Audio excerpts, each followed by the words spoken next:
Hello everyone, welcome to sleepy classes. कैसे हैं आप लोग? होपफुली अच्छे होंगे। तो आ गए हम लोग लेकर आज डेली डोज।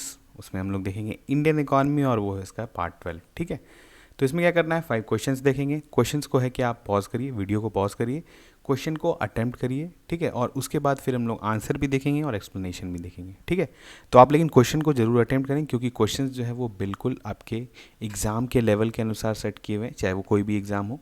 जैसे अभी हमारा ईपीएफओ का एग्ज़ाम हुआ था, उस लेवल का भी क्वेश्चन है, यूपीएससी के लेवल का भी क्वेश्चन है, और जो आपके पीसीएस में भी जो इकोनॉमी से रिलेटेड क्वेश्चन आते हैं उसका भी है। ठीक है, तो आप क्या है, वीडियो को पॉज करिए, क्वेश्चन को अटेम्प्ट करिए एंड फिर जो है इसका सॉल्यूशन देखिए। ठीक है, बढ़ते हैं आगे। सबसे पहला क्वेश्चन है हमारा, ये हमारा पढ़ाया हुआ है काफ़ी बार। ठीक है, अब इसमें आपको क्या करना है कि आपको, जैसे अभी हमारा ईपीएफओ का जो चल रहा था इकॉनमी सीरीज, जिसमें उसमें हमने जो है इसके बारे में जो हमारा बैलेंस ऑफ पेमेंट था, उसमें हमने नीर और रीर को, जो कि आपका नॉमिनल इफेक्टिव एक्सचेंज रेट और real effective exchange rate indices जो होता है, इसके बारे में काफ़ी डिटेल में पढ़ा था। तो जिन्होंने भी वो लेक्चर देखा होगा वो इस क्वेश्चन को ईजिली सॉल्व कर देंगे। ठीक है, बहुत बेसिक क्वेश्चन है। ठीक है, तो हम लोग क्वेश्चन देखते हैं। NEER and REER indices are used as indicators of which of the following. ठीक है, पहला है आपका डोमेस्टिक इन्फ्लेशन, दूसरा है आपका balance of payment situation of the country, तीसरा है आपका external competitiveness of the country, और a measure of convertibility of a currency. ठीक है, तो बताइए क्या है। ये जो है आपको करेंसी के बारे में बताना है कि ये जो रीर और नीर जो है ये एक्चुअली करेंसी का इंडिकेटर्स बोला जाता है इसको। तो ये किस तरह का चीज़ को दिखाता है? डोमेस्टिक इन्फ्लेशन दिखाता है, balance of payment situation of the country दिखाता है, external competitiveness of the country दिखाता है, या major of convertibility of a currency दिखाता है। ठीक है, तो बताइए सही ऑप्शन क्या है। सही ऑप्शन है external competitiveness of the country दिखाता है। क्यों? जैसे हम लोग देखते हैं इसके बारे में, देखिए क्या है। नॉमिनल इफेक्टिव, अब जब हमने याद किया, आपको याद होगा जब हम लोग इफेक्टिव एक्सचेंज रेट का बात कर रहे थे, ठीक है, तो वहाँ पर हमने कहा था कि जो है ओवरऑल एक बास्केट ऑफ जो है करेंसीज, जिसमें हम लोग टोटल 36 करेंसीज होता है, इसका क्या लेते हैं, वेटेड एवरेज लेते हैं। ठीक है, जो भी हमारा, जैसे हमारे जो करेंसीज जिसमें हम लोग ट्रेड करते हैं, जैसे डॉलर्स हुआ, ठीक है, रेमनिबी हुआ, और बाकी युवा आप जो बाकी हम लोग इवन जो मिडिल ईस्ट के भी जो करेंसीज हैं, यूरो हुआ, ठीक है, तो जो मेजर करेंसीज हैं जिसमें हम लोग ट्रेड करते हैं, उनका वेट असाइन करते हैं पहले, और वेट असाइन कर कर उनका जो एक वेटेड एवरेज निकालते हैं, उसको हम लोग इफेक्टिव एक्सचेंज रेट कह देते हैं। ठीक है, और इसी को हम लोग नीर भी कह देते हैं। ठीक है, लेकिन जब हम लोग इसमें क्या करते हैं, डोमेस्टिक इन्फ्लेशन, ठीक है, डोमेस्टिक इन्फ्लेशन को भी काउंट करते हैं, और जो जहाँ पर से करेंसी आ रही है वहाँ पर के भी इन्फ्लेशन को काउंट करते हैं, तो ये बन जाता है नीर जो है वो चेंज हो जाता है रीर में। ठीक है, मतलब नॉमिनल इफेक्टिव एक्सचेंज रेट में अगर हम लोग इन्फ्लेशन को भी अकाउंट करें, तो वो जो एक्सचेंज रेट होता है वो बन जाता है रीर। अब हम लोग इसके बारे में यहाँ पे देख लेते हैं, देखिए क्या दिया हुआ है। The nominal effective exchange rate NEER and real जो रीर है, indices are use as indicators of external competitiveness of the country over a period of time. अब ये कॉम्पिटिटिवनेस कैसे देता है, देखिए बताइए। NEER is the weighted average of bilateral nominal exchange rates of the home currency. अभी हमने देखा कि जैसे जो बाईलैटरल जो ट्रेड्स होता है, तो उसमें जो एक्सचेंज रेट जो हम लोग यूज़ कर रहे हैं वो एक्चुअली यही होता है। ठीक है, और Y REER is defined as the weighted average of nominal exchange rates adjusted for home and foreign current country relative price differentials. मतलब अभी जैसे कहा हमने कि यहाँ पर जो है इन्फ्लेशन का क्या सीन है, और जिस कंट्री में हम लोग ट्रेड कर रहे हैं वहाँ पर इन्फ्लेशन का क्या सीन है, अगर उस दोनों को हम लोग जो है अकाउंट कर ले, तो वो नीर जो है वो रीर बन जाता है। ठीक है, और ये जो है एक्चुअली ये जो दोनों एक्सचेंज रेट्स हैं, ये बताते हैं कि हमारा एक्सटर्नल कॉम्पिटिटिवनेस क्या है इन टर्म्स ऑफ ट्रेड, और या इन टर्म्स ऑफ हमारी करेंसी का जो है वो कितने अच्छे से उसे वो ट्रेड हो रहा है। ठीक है, तो यहाँ पर जो है ये बहुत बेसिक क्वेश्चन था। जो भी जिन्होंने बैलेंस ऑफ पेमेंट का पढ़ा है क्वेश्चन, वो जो है इस तरह के क्वेश्चन को सॉल्व कर सकते हैं। ठीक है, तो हम लोग बढ़ते हैं आगे। दूसरा क्वेश्चन है आपका, ये भी बहुत बेसिक क्वेश्चन है, आपको आना चाहिए। ठीक है, consider the following statements with respect to the monetary policy committee. ठीक है, पहला स्टेटमेंट है, the quorum of a meeting shall be 4 members, at least one of whom shall be the governor and in his absence the deputy governor who is the member of the monetary policy committee. ठीक है, the decision of the committee is not binding on the RBI. ठीक है, second statement ये दिया हुआ है, तो which of the above statements is or are incorrect। आपको इनकरेक्ट स्टेटमेंट के बारे में बताना है, ध्यान रखें करेक्ट नहीं है, इनकरेक्ट के बारे में बताना है। ठीक है, तो जल्दी से बताइए कौन सा ऑप्शन सही होगा। सही ऑप्शन आपका आपका जो है ऑप्शन बी, क्योंकि पहला स्टेटमेंट जो है वो सही है और बिल्कुल दूसरा स्टेटमेंट जो है वो बिल्कुल गलत है। ठीक है, अब हम लोग देख लेते हैं थोड़ा एमपीसी के बारे में।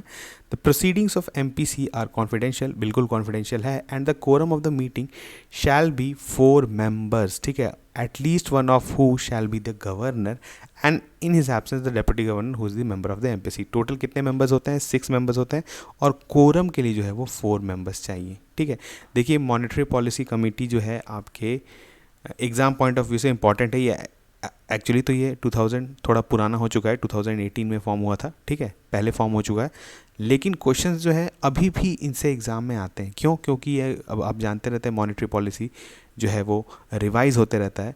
हमारा जो आप जानते होंगे रेपो रेट जो है उसका रिवीजन चलते रहता है, तो इसीलिए मॉनेटरी पॉलिसी कमेटी जो है वो हमेशा न्यूज़ में रहता है। तो आपको क्या करना है, मॉनेटरी पॉलिसी कमेटी के बेसिक्स के बारे में ज़रूर जानना चाहिए कि इसमें मेंबर्स कितने होते हैं, इसमें डिसीजन कैसे लिया जाता है, इसमें कोरम क्या होता है। ठीक है, या इनका डिसीजन जो है वो आरबीआई पे बाइंडिंग है या नहीं है। ठीक है, तो अब आपको ऐसा हमारा हम लोग पिछले डेली डोज में भी बहुत बार मॉनेटरी पॉलिसी कमेटी पर बेस्ड क्वेश्चंस कर चुके हैं, लेकिन यहाँ पर आप समझिए कि मॉनेटरी पॉलिसी कमेटी जो है आपके एग्जाम पॉइंट ऑफ व्यू से बहुत इंपॉर्टेंट है। ठीक है, अब यहाँ पर देख लेते हैं the MPC takes decision on a majority vote. बिल्कुल वहाँ पे वोटिंग्स होता है। इन केस ऑफ टाई, याद रखिए in case of tie RBI governor will have the second और कास्टिंग वोट। यानी यहाँ पर आरबीआई गवर्नर को जो है कास्टिंग वोट मिलता है, मीन्स वो डिसाइड कर सकते हैं इन केस ऑफ टाई। ठीक है, and the decision of the committee would be binding on RBI. देखिए मॉनेटरी पॉलिसी कमिटी जो है वो फॉर्म ही हुआ था कि वो आरबीआई का इन्फ्लेशन कंट्रोल करने में अकाउंटेबिलिटी बढ़ाए। मतलब जैसे पहले होता था कि इन्फ्लेशन टारगेटिंग जो होता था कंट्री में, ठीक है, आरबीआई शुरू से इन्फ्लेशन टारगेटिंग करता है, लेकिन होता क्या था कि जब इन्फ्लेशन टारगेट नहीं होता था तो फिर आरबीआई का कुछ जवाबदेही नहीं बनता था, और उसका आप एक तरह से कह सकते हैं वो इतना प्रीमियर ऑर्गेनाइजेशन है तो उसका कुछ अकाउंटेबिलिटी जो है वो इंश्योर कराना ज़रूरी है। तो यही कराया जाता है थ्रू मॉनेटरी पॉलिसी कमेटी। ठीक है, अब आप हमें बताएंगे कमेंट सेक्शन में कि मॉनेटरी पॉलिसी कमेटी हमने किस एक्ट को अमेंड करके बनाया था, और उस एक्ट में हम लोग ने कौन से सेक्शन अमेंड किया था जिसके वजह से हम लोग मॉनेटरी पॉलिसी कमेटी बनाए थे। ठीक है, आप हमारे कमेंट सेक्शन में बता सकते हैं। चलिए हम लोग देखते हैं दूसरा क्वेश्चन। इलेक्टोरल बॉन्ड्स, ये भी फेवरेट है, सारे एग्जाम का फेवरेट है ये। Consider the following statements with respect to newly constituted system of electoral bonds in India. ठीक है, पहला स्टेटमेंट है these can be bought either by the companies और इंडिविजुअली। ठीक है, these can be use to donate money to any political party in India. ठीक है, याद है एक्सट्रीम सेंटेंसेस है, ध्यान रखिए, बाद में आपको जो है इस पर हम लोग देखेंगे इसके सॉल्यूशन में कि क्या आपने गलत किया या सही किया। ठीक है, they are issued by all public sector banks in India. ठीक है, यहाँ पर भी देखिए ऑल। ठीक है, तो विच of the statements given above is और आर करेक्ट पूछा जा रहा है। Correct correct. ठीक है, तो बताइए कौन सा करेक्ट है। इसमें जो करेक्ट है वो ओनली और ओनली स्टेटमेंट 1 है। दूसरा तो जो दूसरा और तीसरा स्टेटमेंट ये गलत है, हम लोग देख लेते हैं क्यों। देखिए as per the provision of the scheme, electoral bond scheme जो है इसमें क्या है, इलेक्ट्रोल बॉन्ड्स में be purchase by a citizen of India और एंटिटीज़ इनकॉर्पोरेट और इस्टेब्लिश्ड इन इंडिया। इस बात का ध्यान रखें, सिटीजन ऑफ इंडिया और एंटिटीज़ इनकॉर्पोरेटेड और इस्टेब्लिश्ड इन इंडिया। ठीक है, और person being an individual, individually भी, और can buy electoral bonds either singly और जॉइंटली विद अदर इंडिविजुअल्स। ठीक है, कोई दिक्कत नहीं यहाँ पर। अब देखिए क्या है दूसरा, ओनली रजिस्टर्ड पॉलिटिकल पार्टीज। अब यहाँ पर देखिए वहाँ पर क्वेश्चन में दिया हुआ था एनी पॉलिटिकल पार्टी, तो जब भी आपका ऐसा एक्सट्रीम जो है वर्ड्स यूज़ किया जाए तो आपका जो है दिमाग थोड़ा सतर्क हो जाना चाहिए कि ये स्टेटमेंट गलत हो सकता है। यहाँ पर भी देखिए all the public sector banks, तो इस तरह का क्वेश्चन में अगर आपको डिटेल में भी नहीं पता है लेकिन आप देखें कि एक्सट्रीम वर्ड्स हैं तो वहाँ पर आपका थोड़ा सा जो है आपका अलर्ट हो जाना चाहिए आपको। ठीक है, ये स्टेटमेंट जो है गलत हो सकता है। ठीक है, only the registered political parties which have secured not less than 1% of the votes polled in the last Lok Sabha election और state legislative assembly elections are eligible to receive the electoral bonds. ठीक है, एक तो क्या है रजिस्टर्ड होना चाहिए, registered किससे, इलेक्शन कमीशन ऑफ इंडिया से। ठीक है, और दूसरा क्या है कि वो जो है उसको एटलीस्ट 1% ऑफ वोट जो है वो पोल्ड जो हुआ था जो पिछले लोकसभा में या जो है स्टेट असेंबली वाले में, तो उसको वो आना मिलना चाहिए था, तभी जो है वो इलेक्टोरल बॉन्ड ले सकता है। ये सब कंडीशंस इसलिए रखा गया है क्योंकि अगर ये जो है फ्री अलाउड कर दिया जाए तो फिर ये एक तरह से क्या हो जाएगा, फिर अगेन ये टाइप ऑफ हवाला ट्रेडिंग या फिर जो है ब्लैक मनी का जो है स्टैशिंग का जो है एक अड्डा बन जाएगा, ठीक है। इसीलिए ये सब जो है रेगुलेशंस लाना ज़रूरी है कि कोई भी पॉलिटिकल पार्टी जो है वो पैसा नहीं ले रही है, ठीक है। These bonds have been available at specified branches of only State Bank of India. देखिए ये इंपॉर्टेंट है, एनी पब्लिक सेक्टर बैंक लिखा हुआ तो बिल्कुल स्टेटमेंट गलत है। They can be bought by the donor with a KYC compliant account, ठीक है। आपका चलिए चौथा क्वेश्चन है, कंसिडर द फॉलोइंग स्टेटमेंट्स। पहला स्टेटमेंट आपका, it mainly involves permanent work contracts. दूसरा स्टेटमेंट है, it provides cheaper and more efficient services to the users. Which one of the above are incorrect about the gig economy. Incorrect पूछा जा रहा है gig economy के बारे में। अब आप लोग जो है गिग इकॉनमी के बारे में काफ़ी सुने होंगे, करंट सिचुएशन में खास करके कोविड के बाद भी गिग इकॉनमी की बात काफ़ी हो रही थी कि घर बैठ के वर्क फ्रॉम होम कर रहे थे लोग। तो उसमें गिग इकॉनमी जो है कैसे हमारा कंट्री में जो है धीरे धीरे जो है बढ़ते जा रहा है, ठीक है। ये एक नेचर ऑफ इकॉनमी है, हम लोग इसको अच्छे से डिटेल में देखेंगे, लेकिन पहले बताइए कि आप इसका सही आंसर क्या है, ठीक है। तो आपसे पूछा जा रहा है इनकरेक्ट, तो ये जो है पहला स्टेटमेंट आपका बिल्कुल इनकरेक्ट है। It mainly involves permanent work contracts, ये तो बिल्कुल ही उल्टा हो गया गिग इकॉनमी का, ठीक है। गिग इकॉनमी क्या है, the gig economy is based on flexible, सबसे पहले ये फ्लेक्सिबल है, टेम्पररी है और ये फ्रीलांस जॉब है।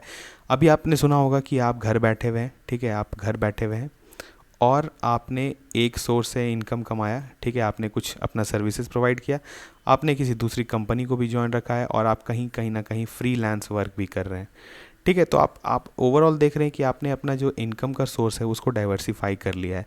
ये आप जस्ट बिकॉज इसलिए कर पाएँ क्योंकि अब सारे कंपनीज जो हैं या जो भी फर्म्स जो आप सबका सर्विस ले रही हैं, they are not making your job permanent, ठीक है, या कोई बाइंडिंग्स नहीं है।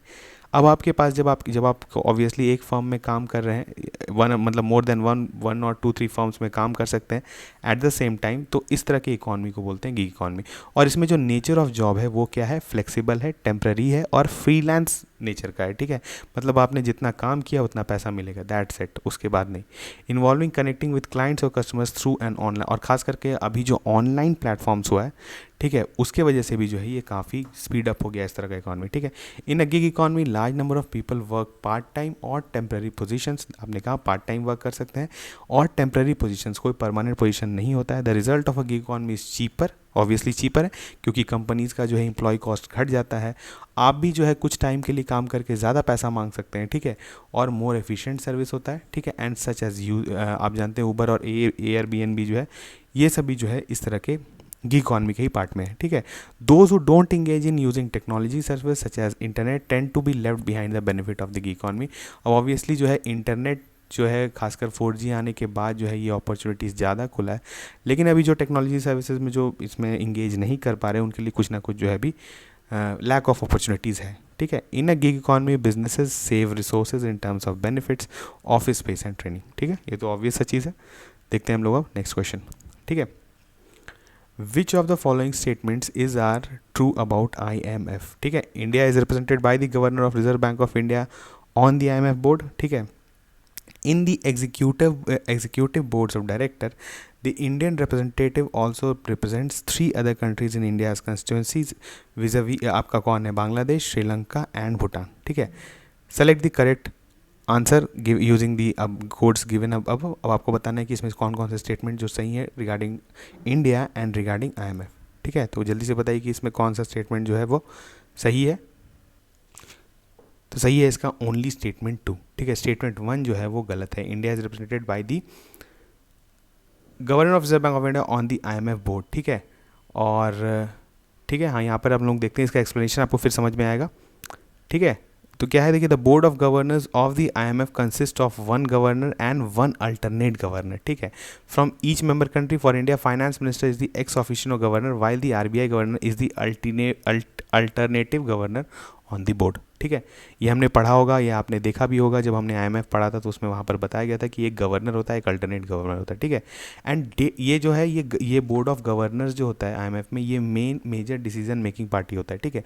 मतलब जैसे IMF में जैसे हमने पढ़ा था SDR के अकॉर्डिंग अगर कुछ रूल बनाना है या कोई मतलब किसी नए करेंसी को इंक्लूड करना है, इस तरह का चीज़ जो होता है ये सब जो है आपका बोर्ड ऑफ गवर्नर्स डिसाइड करती है। लेकिन आपका जो डे टू डे काम है वो आपका बोर्ड ऑफ एग्जीक्यूटिव डायरेक्टर्स करता है, और उसके बारे में हम हम लोग यहाँ देख लेते हैं। Board of executive directors consist of 24 directors appointed elected by the member country group of countries in the executive body of the IMF।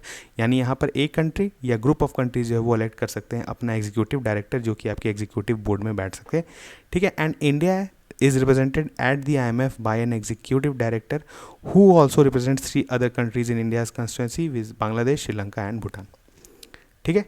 तो ये जो था हमारा क्वेश्चन जो था 5 क्वेश्चंस था, आपने सॉल्व किया, ठीक है। बेसिक क्वेश्चंस थे काफ़ी, थोड़ा आपका इन्फॉर्मेशन बेस बढ़ा होगा। इस तरह का हमारा डेली डोज जो है वो आते रहेगा। बाकी सब्जेक्ट्स भी आता है, तो आप क्या है इसको अटेम्प्ट करें। इससे 5 क्वेश्चंस आप देखें एक बार में। ऐसा नहीं है कि बहुत ज़्यादा क्वेश्चंस आपको दे दिया गया है कि आपका जो है आप इन्फॉर्मेशन स्टोर नहीं कर पाएँ। कम क्वेश्चन है, एक्सप्लेनेशन डिटेल्ड है, ठीक है। इसकी वजह से क्या होगा कि आप यहाँ से एक क्वेश्चन के ही माध्यम से कुछ ना कुछ इन्फॉर्मेशन गेन करके ज़रूर जाएंगे, ठीक है। तो हम लोग मिलते हैं नेक्स्ट डेली डोज में, तब तक थैंक यू।